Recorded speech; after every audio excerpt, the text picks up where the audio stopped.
If you want to be something that makes a difference in the world, usually you have to become different. But what devices tell you is you don't have to become different. You just have to have access and a finger to push a button. And that might sound like modern technology, but it's actually an ancient lie from the very beginning. What the world will often tell us is the best path forward is the path of least resistance. That the best way to get what you want is to find something useful and utilize it. And what then we often do is we take that same thinking and we translate it into our relationship with God. We access relationship with God so that he will do something for us, so that he will be useful for us, to get us out of hell, to get us the prayer answered, to get the thing that we long for, to move in our lives in the way that we want them to move. The first big question, who am I? This is a question we're all asking in life on some level, especially in two seasons of life. The first season of life, we're asking that question when we're young.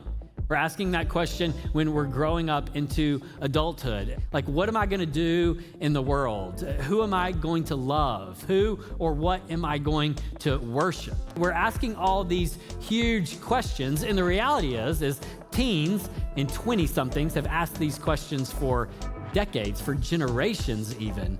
The difference is we're now entering into an identity crisis where the adults in the generation are being told, you don't have the answers.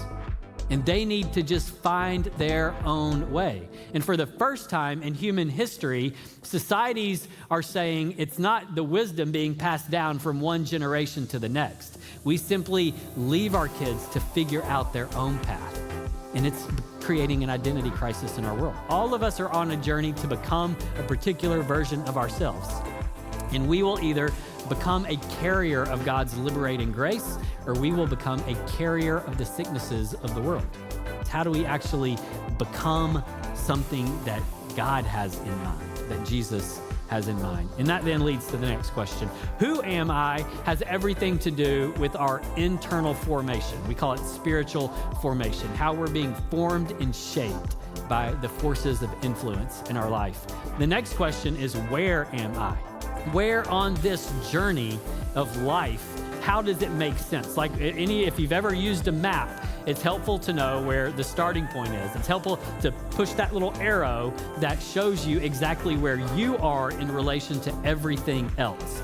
The journey that all of us are on, we're all on a journey, but where you are on that journey might be different based on your age, based on your background, based on your life experiences, based on your understanding of who God is or what God might be doing in your life. It's oftentimes when life gets hard, we feel stuck, we feel confused, and it's in those moments where we often feel most disoriented. We begin to actually do the things that God tells us to do. We begin to help others. We begin to join a church and become a part of a small group, and we start to tithe and we start to contribute.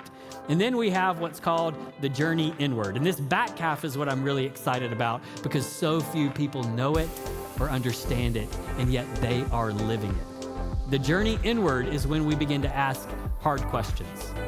We begin to realize and think about, wait, I don't know that I am becoming everything that Jesus promised. I don't know that he is who I was taught that he is. I'm not sure that I align with the hard things about what Jesus was about. Those are the questions associated with the journey inward, and then they result in the next stage of the journey, which is the wall. The wall is when we hit a moment in life where we question everything all over again, where some kind of crisis or unexpected moment or unanswered prayer shows itself in our lives and we don't know what to do. And the reason why I think this version of the spiritual journey is so important is because this book and this understanding of the journey points out that most churches are really good helping people through stage 1, the recognition of God, stage 2, the life of discipleship, stage 3, the productive life. We're really good at helping you make a decision for Jesus, read your Bible, and then start serving. But when people hit a wall, the church doesn't know what to do. And too often, we try to control them back into the system. And we try to get them back into stage 1, stage 2, stage 3, because that's where Christians are supposed to live. But what we'll discover as we go through these 8 weeks together is that the deepest connection to God, the deepest connection to others, and the deepest wholeness in your own life happens on the other side of the wall. When you don't just start over again, but when you go through it and you begin to see God in a deeper and more true understanding of who he is.